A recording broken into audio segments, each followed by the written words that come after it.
alors merci beaucoup Abdoulaye Cissé tey jii petite enfance daanaka ci même sujet boobu sax nag la ñuy dal waxtaanaat ci ak suñu gan egsi na ñu dalal ko Maïmouna Sissoko Khouma moom mooy directrice générale agence nationale de la petite enfance et de la case des tout-petits ñu ngi lay nuyu di la ziar di la dalal jàmm madame Khouma. maa ngi leen di fay di nuyu téléspectateurs yi ñuy suivre di nuyu ñu ma fekk ci plateau bi yëpp di leen remercier ci invitation. merci beaucoup alors Chérif ñu bàyyi la nga tàmbali waxtaan bi daanaka démb ci altine bi la ñu tàmbali la ñu lancé semaine nationale bi ñu jagleel la petite enfance muy tout tànk yi. moo tax question bi mooy pourquoi une semaine nationale de la petite enfance madame. waaw maa ngi lay remercier Chérif di wax ni rek semaine nationale de la petite enfance et de la case des tout-petits nekk na ay bés yoo xam ne juróom-ñaari bés. yoo xam ne dañ ko jagleel tout tànk yi depuis 2007 la ñu institué que par décret avant 2007 daan nañu organiser 4 grandes journées des tout-petits ñu ni nag pourquoi ne pas instituer ko def ko 7 jours durant yoo xamante ni dans toutes les régions du Sénégal dañuy organiser ay activités objectifu journée bi c'est pour permettre à ce que acteurs yi partenaires yi ñu mën di daje di évaluer lu ñu jot a def ci tout tànk yi di réfléchir ci ay causes pour les tout petits yoo xam ne dinañ ko mën a plaider mais sensibiliser itam ñi nga xamante ne ñoom ñooy parents yi. mais agence da ci profiter aussi di susciter une participation active des partenaires techniques et financiers des partenaires au développement mais dafay permettre aussi mu am benn brassage culturel entre tout tànk yi boo xoolee démb ñu ngi doon lancer au Grand Théâtre culture bi ni mu ci génne séeréer bi pulaar bi joolaa bi soose bi wolof bi donc ku ci nekk ñëw lébu yi fële ku ci nekk ñëw ak sa aada ak sa cosaan donc brassage culturel boobu bokk na ci li nga xamante ne moom la ñuy rechercher ci biir semaine boobu. mooy case des tout-petits yi ñu ngi ko doon wax sànq Abdoulaye Wade mi Macky Sall doon rendre hommage démb moo ko fi indi woon am na lu mu ci jubloon justement pour gone yi ñu teel na tàggat mais ñu ngi ko doon wax sànq ci li ñu dugal seen bopp ci wàllu programme yow ngay jàngalekat est-ce que évaluer ngeen xool impact bi mu am justement ci système bi ak éducation tout tànk yi. waaw ci la ñu jëm avec suñuy partenaires techniques et financiers prévoir nañu def l'évaluation parce que politique nationale de développement intégré de la petite enfance bi nga xam ne moom la ñuy mettre en œuvre au Sénégal mi ngi démarré en 2000 avant 2000 ay jardin d'enfants la ñu amoon ku am sa moyen tuuti yóbbu sa doom ci jardin bi. C'était privé, ouais. 2000 le Sénégal commencé et ci préscolarisation boobu ñu ngi nekkoon à 2,6% en 2000 donc d'ici de 2000 à nos jours am na tuuti évolution parce que actuellement ñu ngi à 18,7% en 2022. Donc il y a une évolution et que case des tout-petits dafa am lu am importance lu mu ci apporter. C'est une magnifique idée boo xam ne président Abdoulaye Wade am na ko. mu wane importance su parfois aussi de s'inscrire dans la continuité parce que idée bu baax la président Macky Sall bi mu ñëwee mënoon na am beneen initiative mais mu préféré renforcer li nga xamante ne moom mooy initiative bu case des tout-petits bi parce que dafay mettre en valeur li nga xamante ne moom mooy suñu moomeel li nga xamante ne moom mooy suñu yar moom mooy suñu éducation mais volet intégré boobu nekk na loo xamante ne ñu bëri dañ ko rafetlu ñu bëri réew yu bëri yi nekk dans la sous-région dañuy inspiré wu ci volet intégré bi nga xam ne am na Sénégal. Ce sont les apprentissages précoces jàngal xale yi ci li nga xam ne moom la ñuy jàngale presque ci CI bi am lu bëri luñ ci laal. lu ci wàllu mathématique beeg science bi ci boppam comportement bu xale bi war a am vis-à-vis d'un adulte mu mën di ràññee yee esprit wam loolu moom la ñuy wax apprentissage précoce yi mais au-delà de ces apprentissages précoces il y a une prise en charge des soins attentifs de l'enfant. Mais ce qu'on a constaté madame c'est que yéen objectif bi 18% nga wax mais fekk 2030 65 ngeen bëgg a wax. 65 fi mu ne ñu ngi ci 18% nañu fekk 2030. waaw li ci des bëriwul yegg yéex ngeen de seen jéego yi. waaw ñu ngi ci moo tax laaj na ñëpp dugal ci seen loxo moo tax ñu gën a baral liggéey bi loolu moo tax aussi ci instruction au président de la République ñu ngi liggéey ci yeneen alternative pour généraliser li nga xamante ne moom mooy prise en charge bi pour que ñu mën a atteindre objectif yooyu ñu fixé wu et que aussi ñu ngi renforcer li nga xamante ne moom mooy accès bi avec la construction de cases des tout-petits réhabiliter yi nga xamante ne elles sont vétustes parce que depuis 2004 ñu ngi tabax donc c'est tout à fait normal lu ñu tabax 2004 tey jii mu nekk en état de délabrement ñu ngi def le point sur ça ñu ngi renforcer li nga xam ne moom mooy équipement bi jeu ak jouet yi nga xam ne moom la xale yi di utiliser ci biir case yi ak aire de jeu yi parce que loolu intrant de qualité la xale bi dafa soxla loolu pédagogiquement dafa am loo xamante ne rôle bi muy jouer ci biir case yi tout petit bi donc ñu ngi renforcer li nga xam ne moom mooy qualité bi aussi à travers la formation des acteurs des enseignants yi nga xam ne ñoom ñoo nekk dans les cases tout petits la plupart c'est un personnel affecté par le ministère de l'éducation mais les communautés comme li ci bëri xam nañu léegi importance prise en charge petite enfance bi dañuy am seen initiative bopp créer seen abri provisoire dugal ci seeni doom ñun dañuy veiller à ce que cet abri là mu respecter les normes standards de sécurité ensuite nag accompagner leen en termes d'équipement et autres donc loolu aussi ci waat fànn boobu am na jéego yu rëy yoo xam ne def nañ ko ci le président de la République nous a instruit ñu former ci près de 1200 ci 3 ans yi ñu génn bénévole yoo xam ne communauté bi moo leen recruter lool dugal leen ci biir case yi mais xale yooyu pour nga jël leen en charge il faut une formation former nañ leen intégrer leen ci li nga xam ne moom mooy fonction publique. yaa ngi wax léegi évolution bi il est vrai ci agence nationale case des tout petits la woon évolue ba ci agence case des tout petits et de la petite enfance ça veut dire que yamatul ci cadre bi rek ci yorinu petite enfance bi la qu'est-ce qui a changé depuis incident yi nga xam ne ni moo fi amoon ci petite enfance ci crèche yi par exemple et qu'on découvrait que c'était presque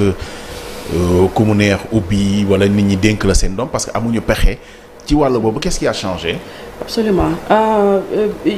am na jéego yu bëri yoo xam ne def nañ ko ci déjà man sama prise de service fekkoon naa fi benn dossier benn bébé boo xamante ne dafa wàññeekoon ci benn crèche. alors bi ñu xoolee amul woon benn base juridique amoon na ay conditions yoo xam ne tegoon nañ ko bala ngaa ubbi il faut nga dem déclarer ko au niveau du gouverneur et le procureur ba pare déposer un dossier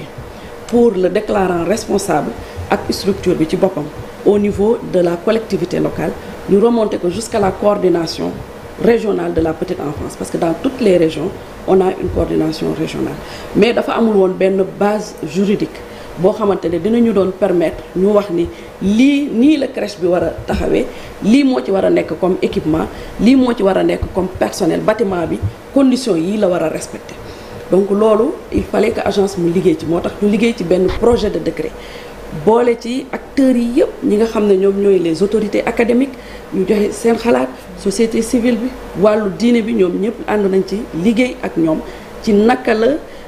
cadre bi ñuy jëlee en charge tout tànk war a nekkee ak personnel bi fan war a nekk ñan la war a doon yan qualification la ñu war a am donc loolu yëpp bu ñu ci liggéeyee ba pare nag projet de décret boobu mi ngi au niveau du ministère de la femme acteurs yëpp ñu ngi xaar nag ñu signé ko ci information yi muy jot ci au niveau de la tutelle technique transmettre nañ ko au niveau du SGG acteurs yaa ngi espérer que ci décembre bi président de la République Macky Sall dina leen ko signal mu nekk un cadeau pour les tout petits parce que dina permettre ñoom seen xel dal ñu mën a def seen liggéey correctement dinañu permettre ñun aussi agence ñu mën di def ay descentes dans les structures yi ñuy ubbi di xool di inspecter est-ce que les conditions les normes sont respectées. mais balaa ñuy egg foofu est-ce que jotul aussi ngeen saytu li fi ne ku nekkul ci normes yi ñu tëj ko d'abord balaa ñuy ubbi leneen. waaw pour ñu mën wàcc ci biir structure privée yooyu di inspecter il faut que ñu am benn base juridique bu ñu ko permettre. donc loolu moo tax ñuy xaar décret bi ñu signé ko. parce que bu ñu ko signé dinañ def évaluation bi assainir li nga xamante ne moom mooy secteur. alors madame Coumba sànq Ablaye Cissé mi ngi doon wax ci wàllum contenu bi ndax xale yi parce que xale yi ku ci nekk booy ñëw di nga am benn potentiel boo xamante ni mi ngi ak yow loolu xañ na yéen sax romb na petite enfance dem na sax ba yeneen cycle yi ndax du ñu jéem a xool li nga xam ne xale bi loolu la am ñu gën koo tàggat ci loolu noonu ndax dina am ay programmes spéciaux yoo xamante ne dinañ ko def ci biir école yi case des tout petits yeeg yu ni mel pour fexe ba xale yooyu ci loolu ñu pousse leen ci ndax bu ñu demee collège ak lycée ndax am na ndax nekkul xale yëpp ñoom ñooy dem ba xaj na cycle universitaire jàng voilà circuit classique bi et tout bu dee dañoo bëgg formation ñii ci wàllum boulangerie ñii ci wàllum leneen ak leneen ndax loolu c'est prévu ñu koy def. waaw loolu mooy importance su semaine nationale de la petite enfance la case des tout petits parce que acteurs yi dañuy daje waxtaanee question yi yëpp. ministère de l'éducation à travers la direction de l'éducation du préscolaire ñoom ñoo yor contenu pédagogique bi. agence di leen ci accompagner si seen i production si réflexion yi nga xam ne dañ koy def ak si formation bi nga xam ne ñu ngi koy def dernièrement am na un guide boo xamante ni réviser nañu li nga xam ne moom mooy curriculum contenu yi ñu doon jàngale réviser nañ ko dinañ ko commencer mettre en œuvre je pense commencer nañ da sax di former li nga xamante ne moom mooy formateurs yi donc boo xam ne day mettre l'accent ci compétence yi xale bi très tôt ñu xam xale bi yan capacité la am ñu mën a mettre le focus là-bas bu ko defee moom mu mën a loolu moo tax sax ñuy initier déjà mathématiques yeeg sciences yeeg technologie yeeg di ko susciter bu ko defee xool xale bi ci fan la gën a mëne ñu mën ko accompagner ci côté boobu. ak beneen laaj boo xamante ni peut-être am na soxna yu bëri yitteel na leen ñu bëri dañoo bëgg ci seen liggéeyukaay ñuy def ay crèche d'entreprise loolu xaw ma ndax yéen wala keneen kan moo ci war a def dara wala def ay jéegu peut-être inciter entreprise yi ñuy taxawal ay crèche d'entreprise ndax bëri na ay soxna yoo xam ne dañuy am bébé bëgg commencer waat liggéey ñu am ay jafe-jafe ak yooyu te dañ leen di sax tuumal parfois ni elles sont moins productives que les hommes alors que ce n'est pas le cas parce que nekk di liggéey ak yor xale aussi dafay metti mais bu fekkente ni sa doom mi ngi ci fi ngay liggéeyee xaj na sa xel ci lay gën a dal. mais bien sûr loolu ñun dañ koy encourager parce que ça va en droite ligne avec les résultats de l'autonomisation de la femme dafay wane ni jigéen ñi macha allah ñu ngi contribuer ci li nga xamante ne moom mooy seen développement réew mais pour qu'elle soit beaucoup plus productive il faut que aussi seen xel dal ci seen wàllu njaboot. seen tout tànk yi mën a nekk ci ay structures yoo xam ne am nañu nekk nañ ci ay conditions yu mën a jël tout tànk bi nu mu waree bu ko defee nit ki xelam dal loolu moo tax damay saluer initiative bi nga xamante ne gendarmerie nationale am nañ ko. di nuyu le général Moussa Fall mi nga xam ne partenaire petite enfance la ñoom ci seen état-major bi nga xam ne defaraat nañ ko dañu prévoir une crèche et techniquement agence accompagner leen ba ñu mettre ko en place inauguré nañ ko keroog bu mucc ayib pour que jigéen ñi nga xamante ne ñu ngi ci armée bi léegi seen doom yi mën a nekk à côté ñoom ñu mën a nekk à la disposition des autorités nga xam ne heure bu ñu leen soxlaa rek dinañ mën a def seen liggéey ni mu waree te du ñu am benn préoccupation par rapport ak seen i doom crèche d'entreprise yooyu ngay wax ñun dañ koy encourager on a commencé à recevoir des demandes donc entreprise yi nga xamante ne am nañu un certain nombre de femmes soxla nañu une crèche à côté ñun on les accompagne techniquement et on peut même appuyer pour que véritablement loolu mu nekk une réalité. Est-ce que am na actuellement fii Sénégal actuellement amagul mais au niveau du ministère de la femme on est en train de s'organiser pour que déjà ñu tàmbalee ko foofu au niveau du ministère mu am une crèche parce qu'il y a beaucoup de femmes et la demande elle est très forte. agence bi le fait que mu dépendre ci ministère de la femme alors que yéen da ngeen di jàngale loolu moom xawuta indi lëndëm. waaw xam nga famille la rek famille la ministère de la femme moom moo yor la famille moo yor la protection de l'enfance la protection de l'enfance donc dans la protection de l'enfance il y a la petite enfance alors agence nag compétence mission yi mu am ay missions yi transversales la on travaille avec la tutelle technique le ministère de la femme mais on travaille également en parfaite collaboration avec le ministère de l'éducation bi nga xam ne moom moo ñuy envoyer le personnel moom moo leen di former itam nous travaillons également en partenariat avec le ministère de la santé à travers la direction de la santé de la mère et de l'enfant au niveau de l'agence d'ailleurs nous avons une direction nationale de la santé nutrition donc ci cadre boobu la ñuy liggéeyee et que ñoom ils sont vraiment très présents dans tout ce que nous faisons ci santé tout tànk yi de la conception sax laay wax à travers les conseillers familiales yi nga xam ne dañ leen di accompagner ñoom ñooy dem ci case des tout-petits ci école maternelle publique yi di xool garderie yi centre d'éveil yi xool xale yi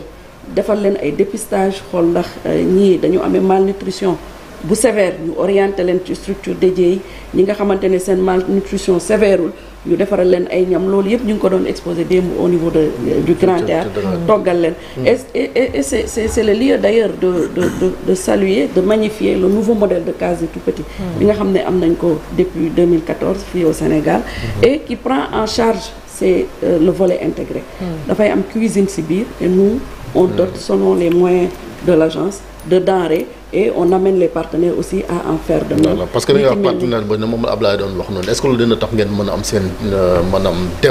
dépendance ngeen bañ ko def dépendance boobu ngir aada ak cosaan wala Sénégal bi nga xamante ne kamam liñ xam ñu ko fay jàngalee parce que bu dee partenaires yi ñoom it xëy na mën na leen a imposer sax ay curricula. waaw partenaire bu nekk nag ak fi muy intervenir am na ñoo xamante ne ñu ngi intervenir sur nutrition ñooñu contenu yi duñ ci laal. c'est par exemple le protocole qu'on a avec Kantepar qui nous accompagne ci li nga xamante ne moom mooy tabax ay latrines fexe structure bi am eau potable di ñu accompagner ak ci ay denrées ci ay nutrition pour que ñu mën renforcer xale yi c'est la même chose que la Banque mondiale qui construit mais lépp loo xamante ne dafa jëm ci contenu ça c'est la souveraineté nationale c'est le ministère de l'éducation nationale c'est le gouvernement du Sénégal et que président daf ci joxe ay orientations yu leer moom il est pour l'ouverture mais il faut l'enracinement d'abord nañu jàngal suñuy doom ci li nga xamante ne moom mooy suñuy valeur suñu moomeelu réew moo tax 2021 ba léegi agence dafa inscrire ci benn logique pour que l'éducation aux valeurs boobu mu nekk une réalité depuis 2021 on a eu comme thème ci semaine nationale bi li nga xamante ne moom mooy tàggatu tànk yi ci suñuy jikko yi rafet ngir waajal seen ubbeeku ëllëg ci àdduna donc loolu ça se traduit comment concrètement en français dina metti parce que docteur Massamba moo ñu ko traduire tënkal ci wolof c'est vraiment éduquer les tout petits à nos valeurs les valeurs du Sénégal les valeurs nationales pour les préparer à l'ouverture vers le monde ren jële ci wàllum jàmm ngeen ni tàggat xale yi loolu pourquoi sujet boobu ci wàllum jàmm ci édition 2023 loolu yëpp programme éducation aux valeurs bi nga xamante ne priorité la ci agence ci la ñu inscrire daaw mi ngi nekkoon l'éducation au civisme ñu ànd ci ak armée bi ñu accompagner ñu on les a vus descendre dans les structures ñawal ay xale tout tànk yi ñawal leen ay tenue solal leen jàngal leen li nga xamante ne mooy suñu drapeau mooy suñu hymne national mooy suñuy institution et bu ñu paree ci loolu ñu ne ren contexte bi am crise conflit relayé par les médias les images de violence et tout ça xale yi ñu ngi ci biir kër yi ñu ngi nekk ak seeni waajur ñoom dañuy waxtaan seen kanam dañuy suivre télé ak ñoom réseaux sociaux yi yooyu yëpp ñu ne tax na ba war nañu xoolaat li nga xamante ne moom mooy les valeurs de paix indiwaat ko waxtaane ko jël une semaine durant boo xam ne dañ ci sensibiliser vraiment à travers des activités yu ñu organiser un peu partout dans les régions c'est l'occasion de saluer les gouverneurs qui accompagnent les comités régionaux pour que ñu mën a organiser ñoom aussi ni mu waree et que ñu respecter agenda bi nga xam ne moom la agence fixé aussi. si volet formation bi rek xëy na laa bëggoon ñu gën a insister parce que yor xale dafa jafe dafa laaj ay aptitudes donc la formation des acteurs et la formation des formateurs dafa am solo trop ci wàllu boobu naka ngeen di tàggate ak naka ngeen di choisir ñi nga xam ne ñoom ñoo yor xale yi parce que ku yor xale war nga am yërmande war nga am sens de l'écoute war nga am sens su patience war nga am patience ak yu mel noonu et par glissement aussi xale yi nga xam ne dañu ñëw ak ay manqué ñooñu tamit war nañu am programme spécifique. Absolument ci li nga xamante ne moom mooy formation bi déjà ñi personnel bi nekk ci case yi c'est le ministère de l'éducation qui affecte des enseignants qui ont une formation polyvalente une fois ñu affecté leen dans les cases nous agence on accompagne pour la formation continue ci li nga xamante ne moom mooy besoin soins attentifs yi nga xam ne moom la xale yi soxla paquet de service bi nga xam ne moom la ñuy mettre en œuvre dans les cases de tout petit mais dañu fekk ñoo xam ne dañu ubbi comme ni ma ko waxee communauté yi xam nañu importance su petite enfance prise en charge bi dañu ubbi ay structures un peu partout jusque dans les villages jël benn xale boo xamante ne am na BFEM wala am na bac nekk ci koñ bi jël ko def ko bénévole moom mu fay jàngale am na fekk nañ fa ñoo xam ne jàngale nañu 10 ans 20 ans dans le bénévolat comité de gestion structure bi nekk foofu wala mairie bi moo koy jël en charge alors bénévole yooyu ñun ñooñu la ñu jël tàggat leen former leen dans les CRFPE fi ñuy former les enseignants parce que foofu formation polyvalente lañ leen di defal dañ leen di jàngal aussi bien ci préscolaire que ci élémentaire mën na jàngale préscolaire mën na dem ci élémentaire bi jàng loolu mooy formation polyvalente bi nga xam ne moom lañ leen di jox dans les CRFPE mais agence dafay renforcer ci li nga xamante ne moom mooy prise en charge des 0-5 ans loolu moo tax cohorte 2 cohortes yi nga xamante ne génn nañu dernièrement ñoom on les a renforcés à travers des spécialistes yi ñëw jël leen en charge ci les nouvelles découvertes sur les neurosciences chez le jeune enfant donc ñu xam naka la cerveau enfant bi di fonctionner pour que ñu mën ko jël en charge correctement buy def yenn réaction yi ñu mën a xam lan mooy cause bi et que loolu sax yaakaar naa même ci waajur yi da cee baax parce que dafay jouer ci li nga xamante ne yow adulte bi sa santé mentale parce que dootoo stressé bu xale bi di def yenn yi ci volet inclusif bi on a formé dans les 14 régions l'agence a formé les acteurs de la petite enfance. Nous avons formé des formateurs qui sont en train de d'élargir ces même ceux qui vivent avec un handicap yéen a ngi leen di bàyyi ñooñu surtout mooy formation inclusive boobu la ñu defal personnel bi parce que dans les cases le personnel a besoin d'être outillé dans les cases on ne fait pas de différence entre un enfant dit normal ou un enfant porteur d'handicap xale bu ñëw dañuy jël bu am excès yenn niveau yi y a des structures dédiées parents yi ñoom de manière volontaire dañu yóbbu seen doom ci structure dédiée yooyu mais xale ñun bu ñëw dans les cases de tout petit on prend en charge loolu moo tax ñu jàpp ne volet inclusif boobu lu am importance la te dañ ko war a gën a renforcer la gën a outiller li nga xamante ne moom mooy acteurs yi. alors avant de terminer ndax li nga xam ne mooy réseaux sociaux yi wala sax nag boo xarala yu bees sax laay wax de façon générale ndax du yàq dara ci seen liggéey formation bi xale yi muy YouTube beeg vidéo yi ñuy seetaan am na ay études yu bari yu wane ni dafay indi ay retard ci xale yi ci wàllum xel bi ci wàllum wax bi ndax des fois xale bi wax benn langage sax nga ne kii lan lay wax mais xaj na dafa boole làkk bi indi ko ndax loolu indi ay jafe-jafe ci seen liggéey est-ce que vous prenez en compte quand même volet boobu noonu pour adapter ko ci xale yi absolument ñun dañuy encourager li nga xamante ne moom mooy informatique bi les nouvelles technologies de communication c'est important xale yi ñu former leen ci parce que jamono moom moo ko laaj et que amul que du négatif loolu moo tax nous avons un programme appelé connecter les tout petits defal leen ay laptop dans les cases des tout petits ñu am ay coin yu ndaw ñu tuddee ko coin informatique à un moment donné benn groupe day jàll bu paree beneen groupe jàll ça se fait dans les cases maintenant nag on contrôle on encadrement bi mën na nekk au niveau des structures mais également au niveau des familles que parents yi ñu jàppale ñu ci xale yi wàññi numérique bi bu baax a baax ci biir kër yi parce que à l'école c'est contrôlé dans les structures benn temps la xale bi pare na ci c'est 30 minutes et il y a un éducateur qui est là qui surveille l'essentiel c'est initier ko ci béyaba bi mais que ci biir famille yi que waajur yi dimbali ñu bàyyi ci xel bu baax a baax ci utilisation numérique bi mais également ci image yi nga xam ne xale yi dañ koy seetaan ci télé bi ci noonu sax ñu rappelé téere bi nga xamante ne ay borom xam-xam bind nañ ko ci case des tout petits ak mbiram petite enfance di mi ngi noonu Souleymane Yoro ñu ngi liggéey ensemble ñu ngi ci comité scientifique am na ci benn grand muy Aliou Ndiaye mi ngi noonu Marguerite Ndiaye Faye gis nga ko muy téere boo xamante ni moom ñu ngi ko jagleeloon la qualité des enseignements apprentissage dans la case des tout petits wax nañ ci mbiram langage psychomotricité éducation musicale ak compte muy léeb bi tout à fait ñoom ay partenaires la ñu donc ñoom ñi ñu ngi ci comité scientifique bi nga xam ne mooy organiser la semaine nationale de la petite enfance et de la case des tout petits dañu ci accompagner occasion la aussi ma saluer les ambassadeurs de la petite enfance Alhaji Assane Gueye bokk ci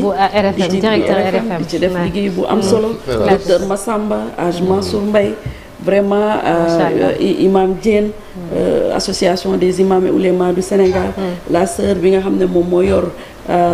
enseignement catholique privé bi donc moom aussi mi ngi ci vraiment ñu nekk ñoo xam ne ñu taxaw lañu ci wàllu tout tànk yi di ñu gunge di participer ci suñuy rencontre yëpp lépp loo xam ne war nañ ko renforcer ñu joxe ci seen xalaat pratique yi ñu war a bannir ñu joxe ci seen xalaat itam mu nekk lu ma rafetlu du nuyu borom kër gi Youssou Ndour maa ngi koy nuyu bu baax a baax am na initiative bu rafet bu TFM doon def te ce serait bien ñu man dama ko rafetlu parce que non en fait avant 20h voilà avant journal 20h bi mbaa xam ngeen seen doom fu mu nekk loolu vraiment nekk na initiative bu baax boo xamante ne war nañ koo poursuivre merci beaucoup merci Maïmouna Sissoko Khouma nekk directrice agence nationale de la petite enfance et de la case des tout petits beneen yoon danañ wax politique dégg nga ñu ngi lay sant di la gërëm tey du waxu politique tey xale yi lañ doon waxtaanee ñëpp la ñun ñëpp yaa jiite xaw ma lan réseau bi nu mu tudd enseignant républicain mais beneen ñoo dee wax petite enfance rek la tey moom lañ doon waxtaanee merci beaucoup Aïcha ñu jàll ci l'observateur record li ñu xëyee tey